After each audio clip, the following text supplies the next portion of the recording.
there's just always something about them Cronenbergs. Those movies they do very much, famous for being body horror movies. That even if they're not necessarily horror movies, they're still horrific in tone sometimes, not in quality because they're usually pretty good. And that is the case with the brand new 4K release of Antiviral from, is it Brandon Cronenberg, David Cronenberg's son? Nonetheless, I had never seen this movie. I'd heard about it. I heard it was like really good when it came out, and here it is in 4K form. Borrowing that from his dad's movie. But nonetheless, there it is. There is the slip. Is one of them thick slip cases, as we've talked about. When you slide this bad boy out, you'll get a normal cover there for it. Cool stuff. We'll note up front here that you get disc 1 has the theatrical version in UHD. Disc 2 has the theatrical version on Blu-ray. Disc 3 has the cans cut, which I believe has 6 minutes added into it. And you can see like a whole list of short films and interviews and all that good stuff, introductions, just a whole bunch of random stuff there that you can enjoy. This is Brandon Cronenberg. There you go. See some of the stuff you see in this movie here. So basically, we're in a futuristic world where people are so obsessed with celebrities that they pay to have viruses that the celebrities have. The lead guy in this movie just so happens to work there. And when the movie opens up, he's selling a guy herpes because he's basically obsessed with a actress or a singer or whatever she is that has herpes. He's also bootlegging these viruses to people, which also becomes a problem later on. But in this particular world here, they even buy fat from the, reproduce fat from the celebrities and whatnot, and eat that. So it's a very strange movie. It takes place in a very strange world. But our lead guy is obsessed himself with an actress.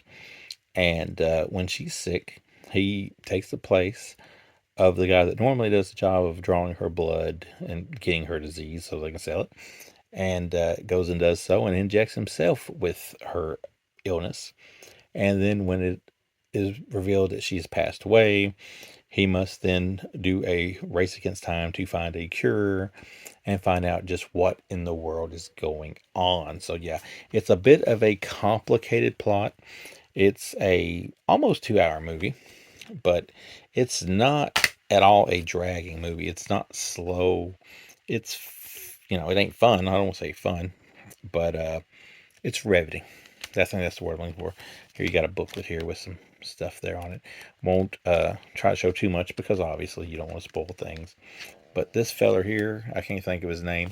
He plays the guy that works at the clinic. He's the lead guy. He's the guy that's,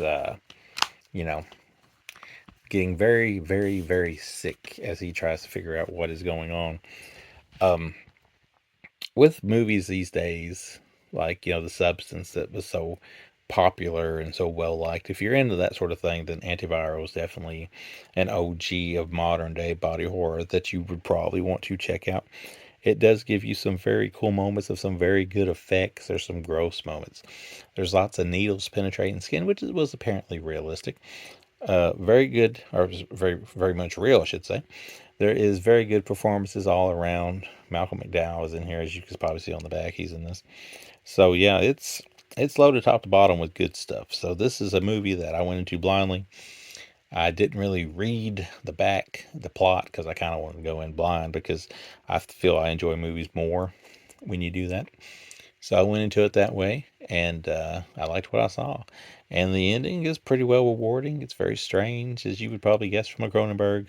And so far I've seen Antiviral and I've seen Possessor by Brandon Cronenberg, and I like both. Still need to see, was it Infinity Pool? I've not seen that one yet. But this is another solid one, 3.5 out of 5 from me. As far as the 4K goes, this movie it looks good. It definitely has its moments where it pops, but it's not going to pop as much as some movies because it's kind of a bleak looking, dreary setting for the whole movie. Lots of whites, lots of gray looking stuff. I mean, it looks very dreadful, and that's the tone, and that's the mood, and that's fine, because at the end of the day, the movie is still good. It's got great performances. It's a little bit hard to follow maybe in spots because it's kind of complicated, But if you sit there and you give it your time of day, I believe you're going to enjoy everything you get with Antiviral.